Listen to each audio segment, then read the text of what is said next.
एत राधा का वो व्रत जिसने कृष्ण को गोकुल वापस बुलाया। एक बार कृष्ण लंबे समय तक मथुरा में रहे और गोकुल वृंदावन नहीं लौटे। राधा रोज उसी पेड़ के नीचे बैठती जहां कृष्ण पहले बांसुरी बजाते थे। कहा जाता है कि उन्होंने एकांत व्रत रखा जहां वे रोज बांसुरी की धुन सुनने की कल्पना करतीं। उनकी प्रेम शक्ति इतनी प्रबल थी कि एक रात कृष्ण को स्वप्न में वही धुन सुनाई दी। कृष्ण नींद से जागे और बोले, यह राधा की पुकार है।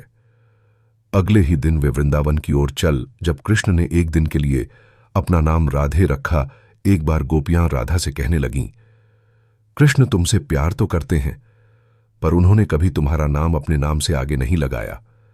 कृष्ण को यह बात पता चली। अगले दिन उन्होंने सभी से कहा, आज से मेरा नाम राधे कृष्ण है, कृष्ण राधे नहीं।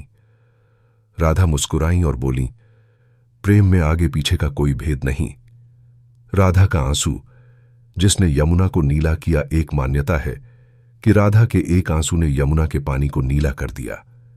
कहते हैं कृष्ण द्वारका जाने लगे तो राधा चुपचाप एक बड़े पत्थर के पीछे बैठकर रोईं।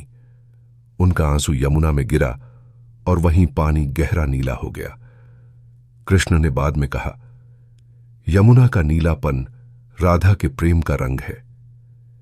जब कृष्ण ने पहली बार राधा को देखा, कथा के अनुसार कृष्ण ने पहली बार राधा को देखा तो वे बाल सुलभ स्वर में बोले, मैं इन्हें पहले भी जानता हूं।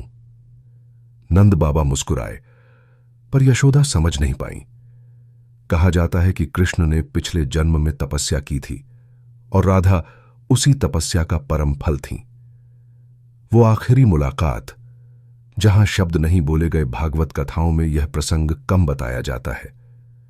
जब कृष्ण द्वारका में थे, राधा उनसे मिलने एक साध्वी के रूप में पहुंची।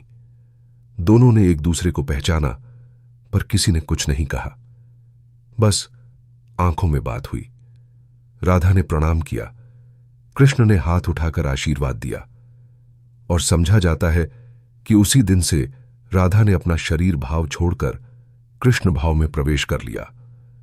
राधा वह शक्ति हैं जिसे कृष्ण भी खोजते हैं।